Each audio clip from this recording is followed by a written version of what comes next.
12 coups de midi, quelle étoile mystérieuse pour Orlan? 12 coups de midi, après Christelle, c'est désormais au tour d'Orlan de devoir trouver l'étoile mystérieuse des 12 coups de midi. La candidate parviendra-t-elle à faire des merveilles? Mis à jour le 31 août 2018 à midi 8, il ne fait pas bon d'être maître de midi en ce moment. L'émission Les 12 coups de midi a du mal à trouver un grand champion qui resterait sur le long terme comme Véronique, éliminée fin juillet. Cette semaine, la Canadienne Georgette a été éliminée après 4 participations et Christelle a chuté le 29 août après avoir empoché 150 € lors de sa première participation. C'est désormais à Orlan, nouvelle maîtresse de midi, de tenter sa chance. Elle a déjà obtenu 500 € dans sa cagnotte après sa première participation. Elle a d'ailleurs proposé le nom de Monica Bellucci pour l'étoile mystérieuse, mais celle-ci ne s'est malheureusement pas rallumée. Comme toujours lorsqu'une nouvelle étoile mystérieuse se dévoile, les maîtres de midi successifs cessaient à l'élucider sans succès. Il faut dire que la production des 12 coups de midi a fait en sorte de rendre plus difficile la découverte de l'étoile. Elle est désormais composée d'indices sur une personnalité plutôt qu'une photo de la célébrité en question. Le but affiché est simple, éviter la possibilité de tricherie, certains maîtres de midi ayant pu, par le passé, faire des recherches sur le web pour trouver la bonne réponse. Pour ce qui est des audiences, les 12 coups de midi restent leaders dans la case des jeux de midi lors de la journée du 29 août. L'émission de Jean-Luc Reichmann rassemble 3,016 millions de téléspectateurs et dépasse même la barre du tiers de part de marché avec 34,7% du public présent devant la télévision à cette heure. Derrière, Tout le monde veut prendre sa place a réuni 1,774 millions de téléspectateurs, 20,2% du public. Du côté du plus grand maître de midi, Christian Quesada sera de retour lors du prime time Les 12 coups de la rentrée, qui sera diffusé le 8 septembre à 21 h sur TF1. À ses côtés, de nombreux invités, comme Stéphane Plaza, Claudia Tagbo, Issa Doumbia, Valérie Damido, Guy Lecluise, Jérémy Crédville et Iris Mittener, qui tenteront de récolter jusqu'à 50 000 € au profit de l'association Premier de Cordée. Récemment, de nombreux internautes ont critiqué Christian Quesada en pointant du doigt un prétendu manque d'humilité, mais il peut compter sur le soutien des lecteurs et lectrices de son autobiographie. Le livre est numéro 1 des ventes en catégorie « Société française » sur Amazon. Sur Twitter, il n'a pas manqué de lancer une pique à ceux qui le critiquent puisque quand je dis merci à mes lectrices et lecteurs, il y a les éternels haters qui disent que je manque d'humilité. Sick, je ne dis plus rien à part mon admiration devant leur don de connaisseurs littéraires puisque mon livre ne se vend pas. Recyc, l'étoile mystérieuse Les 12 coups de midi. La dernière étoile mystérieuse à avoir été élucidée cachait le visage de Jean Carmet. C'est Laetitia qui l'a découvert avant d'être éliminée. C'est désormais au tour d'Orlan de s'essayer à l'étoile mystérieuse. Pour l'heure, peu d'indices ont été révélés sur l'étoile des 12 coups de midi, un morceau du Colisée de Rome, une danseuse étoile et des rochers. Quelques noms ont d'ores et déjà été proposés, notamment Luciano Pavarotti, Sophia Loren, Monica Bellucci et Laura Pausini. Mais sans succès. 12 coups de midi. Classement suite à l'élimination de Véronique dans les 12 coups de midi, le classement actuel des maîtres de midi restera figé pendant un moment. Christian Quesada reste le maître incontesté de l'émission avec 193 participations.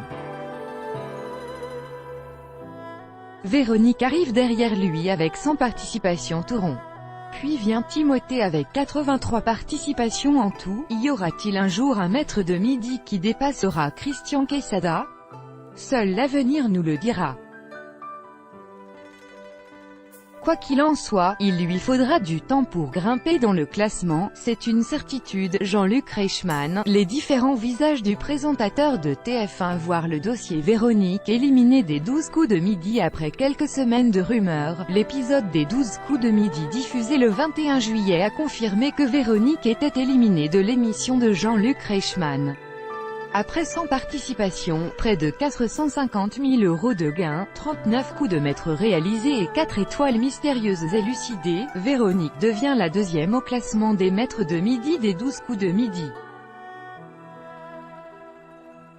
Elle n'a donc pas réussi à détrôner Christian Quesada, alias le professeur. Le 21 juillet 2018, Tata Véro a fait ses adieux à Jean-Luc Reichmann et au public des 12 coups de midi.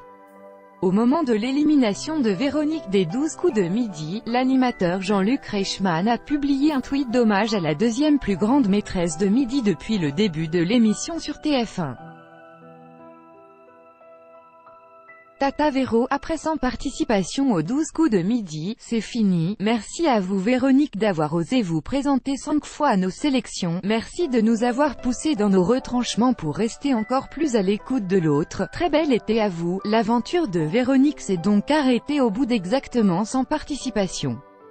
Côté gain, la maîtresse de midi a remporté un total de 447 226 €, mais ce n'est pas le montant exact du chèque qui lui sera remis, précise Voici. En effet, cette cagnotte fait état des différentes étoiles mystérieuses qu'elle a remportées dans l'aventure, au nombre de 4. Ces étoiles représentent des cadeaux de montant de 28 473 €, 31 413 €, 29 920 € et 24 720 €. Si on les retranche à la cagnotte globale, ces cadeaux en nature font baisser la cagnotte à un total de 332 700 €.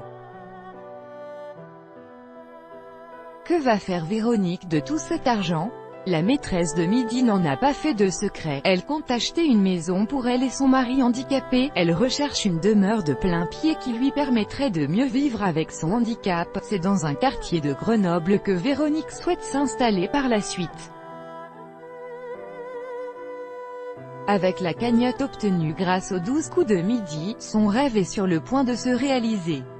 Véronique, maîtresse des 12 coups de midi depuis le début de sa participation au jeu au mois d'avril, Véronique, peu aussi surnommée Tata Véro, a atteint très exactement 100 participations à l'émission animée par Jean-Luc Reichmann.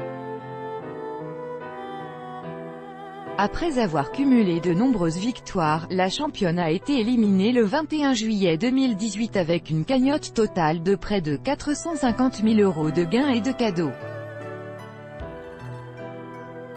Elle s'est ainsi hissée au deuxième rang du classement des maîtres de midi après Christian Quesada et ses 193 participations, un record absolu. Au sujet de son nombre hallucinant de participations, Véronique confiait à Téléstar, à plus long terme, ça va aussi changer ma vie pour ce qui est du logement. Actuellement, on habite au premier étage, dans un appartement. Mon mari étant en fauteuil roulant, on envisage d'aller dans une maison de plein pied quand on aura assez d'argent. Véronique est une maîtresse de midi qui s'étendait assez peu sur sa vie privée dans l'émission. En effet, celle-ci préférait ne rien dire sur qui elle est à la télévision. Si cela ne tenait qu'à moi, je ne dirais rien me concernant, annonçait-elle dans TV Grande Chaîne. Elle expliquait par ailleurs que, lorsqu'elle se livre un peu trop, elle demande à ce que ça soit coupé au montage. En général, ça l'est. Tout ce qui concerne ma vie privée, ma rencontre avec Olivier, mon mari, je n'aime pas en parler. Elle préférait donc ne pas évoquer ce genre de sujet dans l'émission. Quoi qu'il en soit, Jean-Luc Reichmann avait bien compris que la maîtresse de midi avait une personnalité bien particulière et qu'il fallait la protéger au maximum. Dans une interview accordée au Figaro TV Mag, le présentateur des 12 coups de midi racontait que « Véronique est une personne hypersensible, je dois faire 15 fois plus attention à ce que je dis, aux échanges que je peux avoir avec elle et les autres candidats. Ça demande une écoute et une vigilance de tous les instants. » Christian Quesada 12 coups de midi. Christian Quesada est le plus grand maître de midi de l'histoire des 12 coups de midi. Du 4 juillet 2016 au 14 janvier 2017, il a enchaîné pas moins de 193 victoires d'affilée. Cela représente pas moins de 64 coups de maître et un total de 7 étoiles mystérieuses élucidées pour des gains de 809 392 €. Pour l'heure, son record reste invaincu. Dans un entretien accordé à Téléstar, Christian Quesada a même annoncé qu'un film adapté de sa vie allait prochainement sortir sur grand écran. Ça avance, le film sortira très certainement en septembre ou octobre 2019. L'acteur sollicité pour jouer mon rôle est très connu, mais je ne peux pas en dire plus. À noter que le Maître de Midi prévoit également la sortie prochaine d'un deuxième livre qu'il va dédier à la mémoire et à la culture générale. Z, la voix des 12 coups de midi. Surnommée Z, la voix off du jeu Les 12 coups de midi est incarnée par Isabelle Benadji. Arrivée 6 mois après le lancement des 12 coups de midi en 2010, elle avait rencontré Jean-Luc Reichmann en 1987 sur Fun Radio où elle a été animatrice.